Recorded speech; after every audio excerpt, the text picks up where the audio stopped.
Salut, bienvenue dans cette nouvelle vidéo où, à mon habitude, je ne vais pas dire la vérité, je vais simplement proposer mon témoignage sincère d'être humain, car je pense que la vérité n'est pas conceptuelle. C'est très important pour moi de toujours cadrer mon expression de cette manière. Le sujet aujourd'hui va être, je pourrais appeler ça le positivisme. J'ai déjà parlé de positif, négatif, donc j'ai déjà parlé de la dualité, de la non-dualité. Ça vous intéresse, vous pouvez rechercher. Alors faites des recherches par contre sur ma chaîne YouTube directement. Ça marche plus trop les recherches sur Google qui filtrent de plus en plus idéologiquement parlant. Mais si sur ma chaîne YouTube vous allez chercher le petit... la petite loupe et que vous tapez des mots-clés, vous pouvez facilement trouver les vidéos qui vous intéressent sur les plus de 400 vidéos que je propose sur cette chaîne. Donc j'ai fait des vidéos sur la non-dualité, la dualité, sur le positif-négatif. J'ai fait des vidéos aussi sur le faux optimisme qui est un vrai pessimisme, etc. Et donc je vais aborder la notion de positivité autrement aujourd'hui. Et je vais décrire ce qui m'a inspiré cette vidéo. Je regardais tout à l'heure un petit texte de Krishnamurti, Jiddu Krishnamurti, qui expliquait la différence qu'il y a entre l'intelligence vivante, alors je vais utiliser mes mots, hein, c'est pas comme ça qu'il disait les choses, et le fait de se remplir le mental avec des connaissances quelque part qui sont mortes, en lisant plein de livres, en accumulant des connaissances, et il décrivait la différence qu'il y a entre un vide qu'on remplit de données et l'intelligence de la vie, de l'instant, appuyée sur des valeurs, etc. Et lorsqu'il décrivait le phénomène qui consiste à vivre un vide et de le remplir, il le décrivait de la manière la plus directe, incluant tous les inconvénients qu'il mesurait dans ce phénomène. Et puis en commentaire, il y a quelqu'un qui est venu dire « Ah, c'est dommage que ce soit pas exprimé de manière positive, les gens ou l'esprit, je crois que la personne disait, intègre plus facilement ou reçoit plus facilement les informations qui sont exprimées positivement, etc. Et donc ça m'a inspiré ce que je vais vous répondre en répondant à ce message aussi ici, parce que c'est quelque chose que j'observe énormément. C'est-à-dire cette volonté de rester dans du positif. Il y a même tout un élan dans le New Age qui confond la spiritualité avec le positivisme, la joie permanente, comme si être sage, être spirituel, ce serait être tout le temps positif, tout le temps dans la joie, comme incarner une espèce de personnage toujours bien, toujours positif, toujours lumineux, etc. Alors pourquoi pas, moi je viens juste exprimer là-dedans mon positionnement. En tout cas, j'y vois personnellement pas d'intérêt à cette posture. Ma conception de la spiritualité, même si j'aime pas trop ce mot, en tout cas de la conscience, est très différente. Pour moi, la conscience est la chose qui éclaire ce qui est tel que c'est. Il n'y a rien de positif ou de négatif en soi, ça n'existe pas. Une chose est ce qu'elle est. Dire que quelque chose est négatif, c'est un jugement du mental, c'est un manque de conscience. C'est-à-dire qu'au lieu de dire cette chose elle est comme ci, comme ça, elle a tel tenant, tels aboutissants, on va dire ah oui mais c'est positif, ah c'est négatif. Donc là c'est du jugement. Alors que dans la conscience on n'entre pas dans le jugement, on n'a absolument rien à faire de savoir si c'est positif ou négatif. La conscience elle dit c'est comme ça, voilà. C'est ni positif ni négatif, c'est comme ça. Et tout contient de toute façon du yin, du yang, du positif, du négatif, ou plus précisément des avantages et des inconvénients, sachant que la notion d'avantage et d'inconvénient est subjective puisque ça dépend de la personne. Ce qui va être peut-être un avantage pour moi va être peut-être un inconvénient pour vous. Du coup, ce qui est peut-être un positif pour moi va être peut-être négatif pour vous. Donc, quand on évoque quelque chose en jugeant que c'est positif ou négatif, on manque de conscience du critère qu'on y met, de l'orientation qu'on y met et du coup de la déformation qu'on y met. C'est pourquoi quand je mets de la conscience sur mes mouvements du mental, à aucun moment je tombe dans les pièges de déclarer que quelque chose serait positif ou négatif, bon ou mauvais, bien ou mal. Ceci n'a absolument aucune réalité. la réalité, c'est tout ce qu'on va décrire de manière spécifique, journalistique factuellement, pas les journalismes de maintenant qui n'a plus de rapport avec le réel, ou scientifique on pourrait dire, en tout cas voilà, explicite, précis. La conscience est précise, nuancée, elle décrit les choses et on ne cherche pas à savoir si c'est positif ou négatif.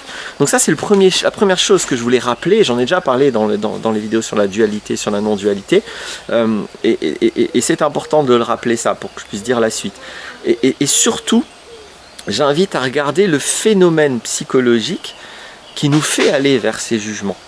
Il ne s'agit pas de dire le jugement c'est mal, sinon je me marcherai sur les pieds là. Le jugement il est ni bien ni mal, il procède d'inférence mentale, donc de déformation mentale, avec des critères souvent invisibles pour la personne qui juge. La personne n'est pas consciente des critères qu'elle est en train d'utiliser, mais s'il n'y a pas de critères, il n'y a pas de jugement.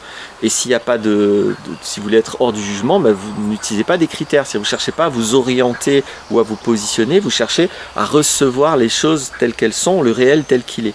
Et là, il n'y a plus de positif, plus de négatif, il n'y a plus ça. Il n'y a plus que, ok, qu'est-ce qui est avec toutes les nuances et toute la globalité, toute la complétude que je peux recevoir.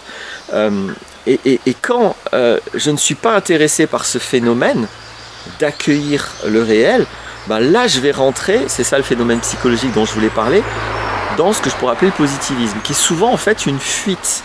C'est-à-dire la personne qui va absolument vouloir que les choses soient exprimées positivement, ou qui va vous dire, alors ça moi je le vis régulièrement, quand je m'exprime, il y a certaines personnes, pas tout le monde, hein, certaines personnes vont dire oui c'est une leçon de morale, ou oui c'est pas positif justement, ou c'est trop brutal, ou c'est trop sérieux, ça prend la tête, c'est compliqué, voilà, donc plein d'expressions, alors que de mon côté, j'essaye juste de décrire le réel. Donc peut-être que la personne a le droit de considérer que le réel est compliqué, que le réel est négatif, que le réel est des leçons de morale, que le réel prend la tête, pourquoi pas, mais en fait le but quand on est en conscience et qu'on s'exprime, c'est qu'on veut représenter le réel. Alors on y arrive plus ou moins, dire à quelqu'un, attends, là ce que tu dis ça ne représente pas le réel, parce que tu as oublié ça ou tu as déformé ça.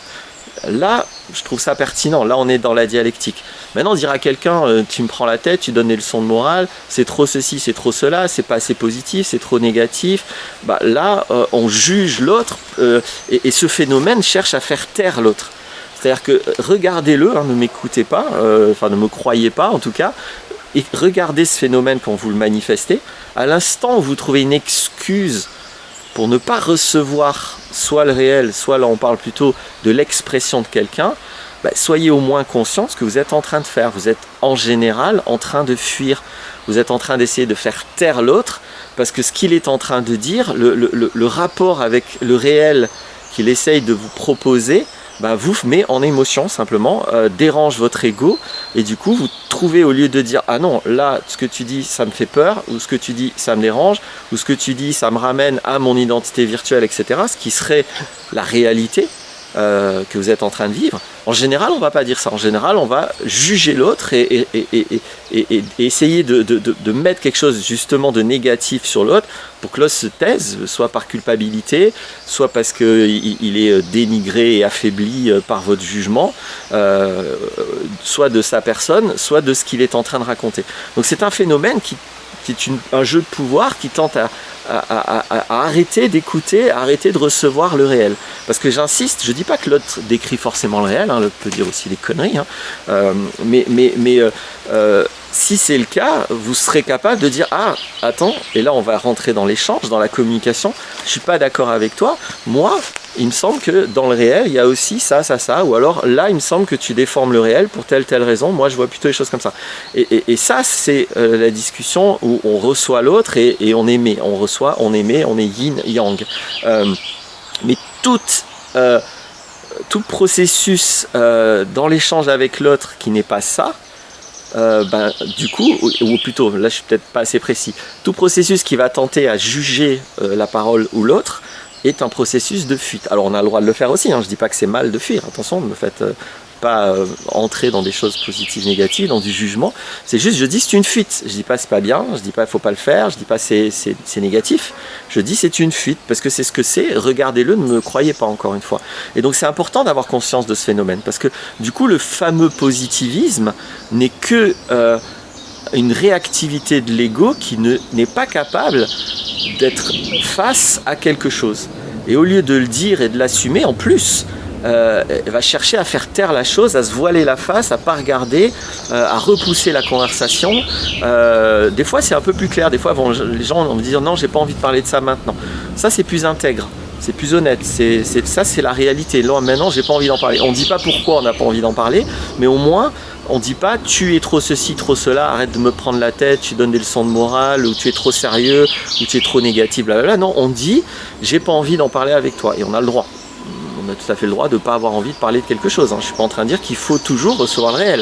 Je dis, quand vous ne voulez pas recevoir le réel, essayez d'avoir conscience de ça et de ne pas ni vous illusionner, vous mentir à vous-même et donc du coup de mentir aux autres et de les manipuler quelque part. Parce que c'est une forme de manipulation que de nier ce qui est en train de se passer en vous et de raconter une autre histoire. Et en plus, une autre histoire qui rend l'autre coupable ou responsable de quelque chose, alors que, en l'occurrence, il n'est que responsable de vous transmettre un message, et ce message vous perturbe.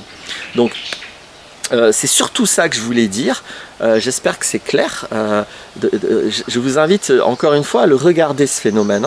À chaque fois qu'on utilise ces notions duelles, bien, mal, positif, négatif, bon, mauvais, etc. Essayez d'en premier lieu avoir conscience que là, ce que vous dites n'existe pas. Il n'y a rien qui est bien, mal, bon, mauvais, positif, négatif. Et donc, regardez avec intégrité, je laisse passer la voiture, pourquoi vous utilisez cette arnaque rhétorique. Pourquoi vous faites semblant que là, il y aurait quelque chose de bien, de mal, de positif, négatif. Pourquoi vous ne dites pas les choses telles qu'elles sont et qu'est-ce qu'il y aurait à dire? Qu'est-ce qui est vraiment en train de se passer qui vous fait utiliser la magouille, j'avais un autre mot que je cherchais, je ne l'ai pas trouvé, mais l'arnaque de la dualité. Pourquoi vous faites ça? Pourquoi vous ne dites pas vraiment les choses, soit qui se passent en vous, soit voilà. Je vous invite juste à ça. Voilà en gros tout ce que j'avais à dire sur le sujet. Le réel est plus fort que toi. C'est pour ça que parfois, on n'a pas trop envie de le recevoir. Je vous invite à mettre la conscience la plus pleine possible là-dessus. À bientôt pour d'autres vidéos. J'ai encore un petit message.